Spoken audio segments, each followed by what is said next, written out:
Marshall Harris. Hey, Luke, you're coming up on game number 18, which is the official quarter pole of the NBA season. I'm just curious as to when you kind of look at where you are now versus maybe your expectations out of the gate with everything being a little bit, a lot different. How do you feel like your team is exceeded or not met up to those expectations that you and a coaching staff have? Yeah, I think that we like where we're at right now as a group. We've done a nice job of coming together in a tough situation, and we like the growth that we've seen from the start of the season till now.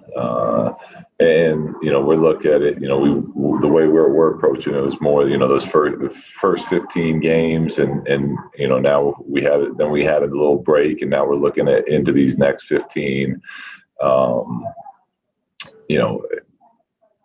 For the same type of improvement that we've had since the start of the season. So we're gonna have a lot of good opportunities. The schedule is gonna get tough. We got some back-to-backs and road trips and things like that are gonna be challenging, but all great opportunities for us as a group. It's kind of ridiculous, but the fact is that you've seen Marvin more this year than you had in all of last season already. Just having him healthy for 17 games and kind of, seeing the progress that he's made through 17 games, how excited are you? And are you surprised at all that he's been as good as he has been from beyond the arc? Because obviously him being a spacer is so important to what you're trying to do. He's shooting 35%.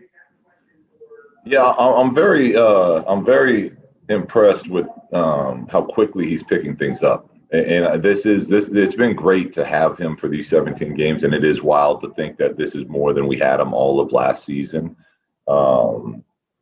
But I've said since day one, he's going to be able to score. He's going to be able to rebound.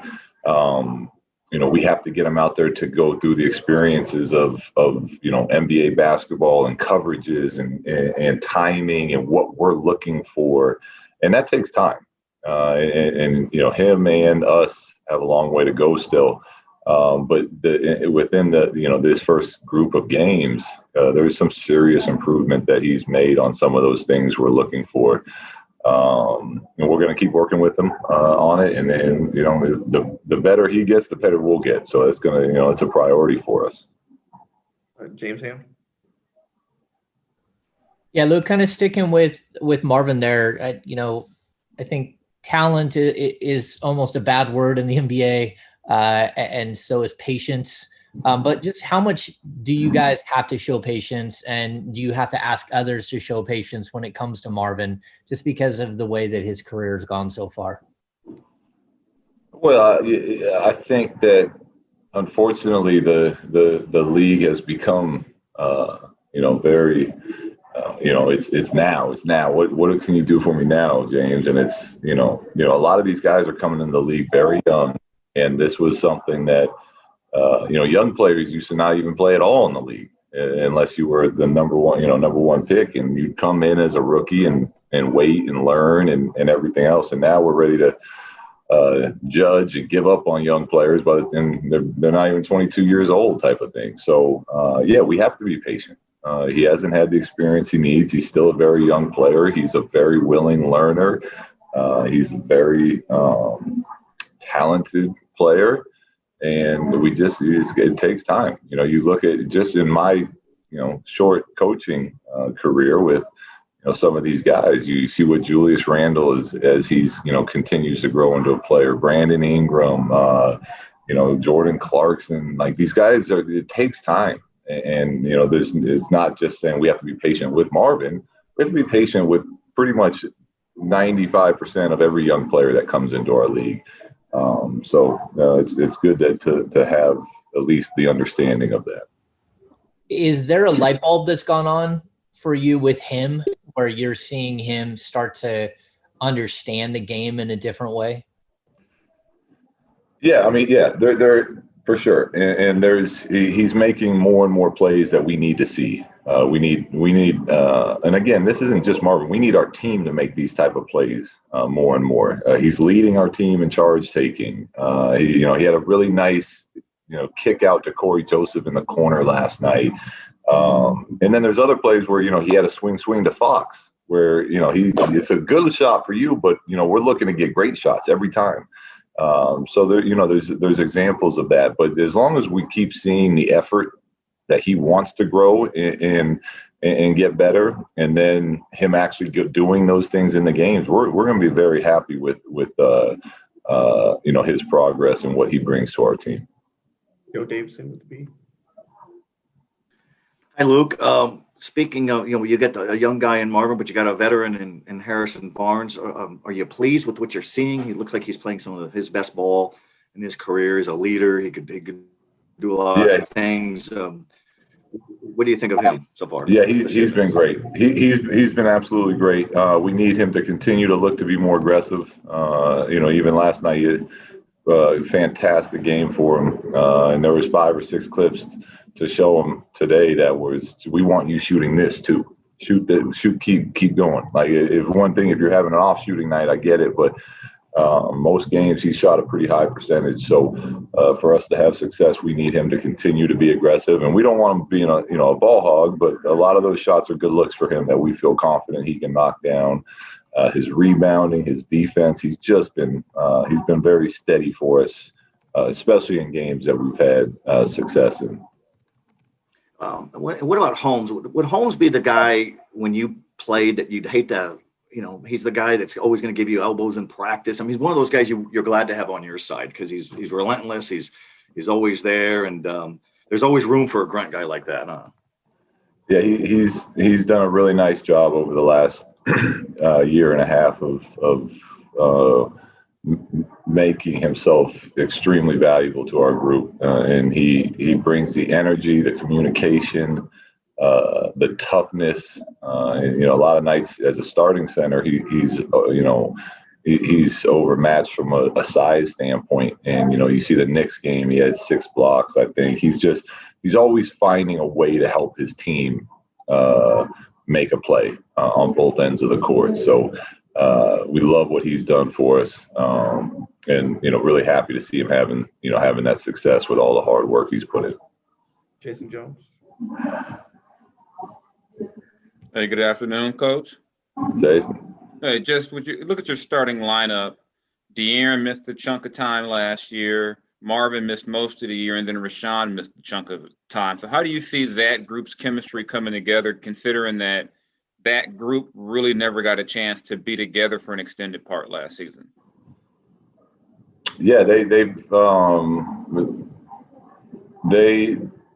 made some very very solid progress from how they're playing, and from starting to feel each other, and communicate with each other. I think part of the reason we had some end of season success last year is that starting group of Bogey, Belly, Harrison, Fox, and Rashawn in or out. Harry was in there a little bit too. Like there's that communication where they're all making each other better. And that's what you need out of your groups that play heavy minutes together. And that's something that this group, to your point, Jason, I see them starting to understand that and starting to do that, starting to talk during timeouts. Hey, they're guarding you like this, so look to do that. Things that you need your players to get done on the court, because we're going to try to push it. We only have so many timeouts, so a lot of that has to come on the move. And we're starting to see a little bit of that, Jason. And now we got to get a lot more of it. But seeing some of it is exciting as a coaching staff. And for Harrison, talk about him getting more shots and being more aggressive. Just look at his career. He goes to Golden State, where you got 3-4 all-stars around him. Then he goes to Dallas, and now he's here. Is that a difficult thing to kind of train yourself to say, you know what? I'm used to being a guy who fills in and does whatever's needed, but now I need to be more aggressive? Yeah, I mean, it's definitely a change of mindset. I don't think Harrison, when he was in Dallas, they ran a lot. They ran a lot of that offense through him there. For Harrison, I think just the way he processes and his brain works is, look, I want to make sure that every time we get a good shot. So sometimes that means me not taking a quick 3 when they go under my, DHO action.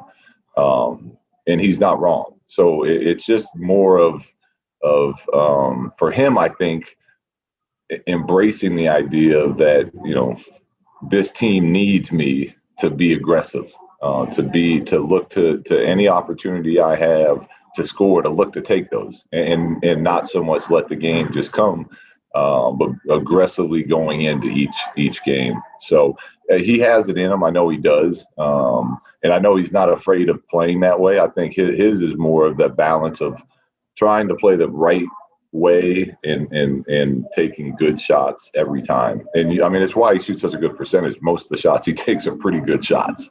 So we just need to continue to get him to look to be aggressive down there. Luke, following up on that with Harrison, how does he respond to that challenge when you guys are showing him those moments? Yeah, he likes it. He's into it. He gets it. So yeah, we're on the same page with that. Yeah, I asked that because, I mean, like Jason mentioned, those previous stops, even though he was around All-Stars in Golden State, I always remember them telling us, like, no, we would like him to be more selfish. Yeah. Listen, you'd much rather have to tell someone to be more selfish than to actually, than they're being too selfish, right? Like, you want guys that are unselfish basketball players that play for each other, that are willing to make the extra pass. So I'll take that for sure. That personality. And as you guys come in tomorrow, how much of the lessons from that previous game against Toronto, which I imagine probably sticks out like a sore thumb for you guys, how much do you want that to carry in? Because that was one of those games where you have such an incredible start to that game offensively, but then it really deteriorates. Yeah, well, it'll be a great opportunity to see how much we've grown, because tomorrow is going to turn. I mean, this Toronto team, they're shooting. It feels like every night you look, they're getting up close to 53s. They're playing small lineups. They're pushing the ball in transition. They got two dominant guards in Van Fleet and Lowry. So if we can't individually guard, they're going to play a lot of 5-out basketball tomorrow. If we cannot guard our men and they're breaking us down and they're getting driving kicks, they're going to be a tough team to beat. And really the only chance we'll have is if we're red hot offensively too. But we have to be, and we've talked about that a lot as a group, we got to be able to guard our men, keep them in front of us in one-on-one situations. So I'm excited to see what that looks like. And, I know this Toronto team, even last night, they missed a bunch of open looks, but they could have won that game very easily last night had some of those shots gone down for them. They got a lot of firepower over there.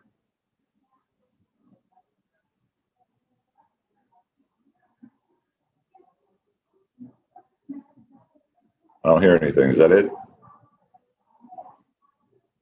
Can you guys hear me? Is anyone talking? Yeah, I hear you. Oh, okay. Sorry. Tony, do you have a question? Yes, I do have a question, Coach Walton, if you don't mind. Hassan Whiteside, since you were able to regain his services, and I would have to say, to his credit, his attitude about playing in the NBA has changed a lot, since he's been in the league about 9 or 10 years, and he started off with the Sacramento Kings. And of course, many of us. Oh, I think we lost him. Yeah, it went silent. I don't hear anything. Okay. I'm sorry about that. I'm having problems like that. But real quick, Hassan does definitely change the dynamics of the game for you out there on the floor. Could you, comment on what you see from opposing teams when he step out there to play against them, to defend against them? Yeah, I mean, he gives us some rim protection and size. I mean, he's, we love having him back. His teammates love having him out there on the court with them. And there's a physicality that he brings just by his natural size and understanding of the defensive end that gives our group confidence. So we're thrilled to have him back.